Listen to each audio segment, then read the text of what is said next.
Today, let's talk about what it's like when we see that our sin did us no good. I'm going to read to you from Leviticus chapter 4, verses 2 and 3. Here we go. Speak to the children of Israel, saying, if a person sins unintentionally against any of the commandments of the Lord, in anything which ought not to be done, and does any of them, if the anointed priest sins, bringing guilt on the people, then let him offer to the Lord for his sin which he has sinned, a young bull without blemish as a sin offering. The sacrificial system in the Old Testament was a lot more complicated than many people realize.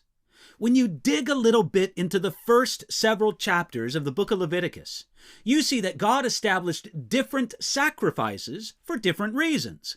Leviticus chapter 4 speaks of the sin offering, but for a specific kind of sin. If any one of the common people sins unintentionally. Now, when God says if a person sins unintentionally, the idea isn't of an accidental sin. Rather, the idea is of a sin committed by a person who basically loves God and in general wants to obey him. The contrast to an unintentional sin is to sin presumptuously, as is mentioned later on in Numbers chapter 15, verse 30. Literally, it's to sin with a high hand. The sacrificial system of Leviticus made no atonement available for the one whose heart was so defiantly turned against the Lord. In other words, if your heart wasn't right with God, all the animals sacrificed in the world on your behalf would not help you. Leviticus chapter 4 spells out different kinds of sin offering, and the difference is based on the standing of the person who committed the sin. In the sin offering for a priest, he was required to bring a bull before the Lord, lay his hands on it, and kill it on the altar.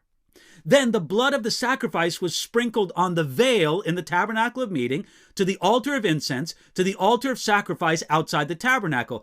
The three places where the blood was sprinkled teach us about something of the nature of sin. First of all, sin is an offense against the holiness of God. So the veil that guarded the holy presence had to receive sacrificial blood. Number two, sin affects our prayer life. So the altar of incense representing the prayers of God's people must receive sacrificial blood. Third, sin makes our atonement necessary. So the altar of burnt offering, the place of atonement, had to receive sacrificial blood. Now, after the blood was sprinkled, then the fatty portions of the animal were offered to God. In this, the best was once again dedicated to God after the sin. Then the hide and the meat of the bull were burnt outside the camp, along with the worthless portions of the bull. It would not be offered to God, but it would all be counted as worthless. Now, when the hide and the meat were burnt, there was nothing left over for the person who brought the offering. This means that all selfish motives had to be removed in the sin offering. If a priest brought the offering, the whole offering had to be destroyed. If a non-priest brought the offering, the priest could eat of it, but not the offerer. You couldn't bring a sin offering because you wanted some tri-tip, or a good roast, or a good piece of leather, only because you wanted to get right with God.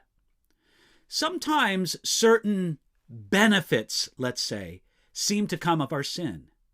The man in business is tempted to cheat, and Satan whispers in his ear, "You'll make a lot of money and you can ask for forgiveness later, and then the money will still be yours." The adulterer looks at his ungodly relationship and he says, "It sure seems satisfying and like it'll make me happy. I can sort it out with God later." The sin offering won't let us come to God with this kind of thinking. The sin offering recognizes that there are no benefits from sin.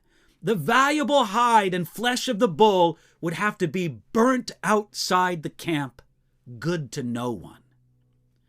Paul expressed this attitude of heart in Philippians chapter 3, verses 7 and 8. But what things were gain to me, these I have counted loss for Christ. Yet indeed, I count all things loss for the excellence of the knowledge of Christ Jesus my Lord, for whom I have suffered the loss of all things, and count them as rubbish, that I may gain Christ. Are you willing to count it all rubbish, even things that seem good or feel good, so that you may gain Jesus? In prayer today, come to God and bring the heart of the sin offering to Him. Don't bring a bull or a goat. Bring the heart of a sin offering to Him. Ask for cleansing and forgiveness, and count any so-called benefit from your sin as rubbish. Come to God with that kind of heart today.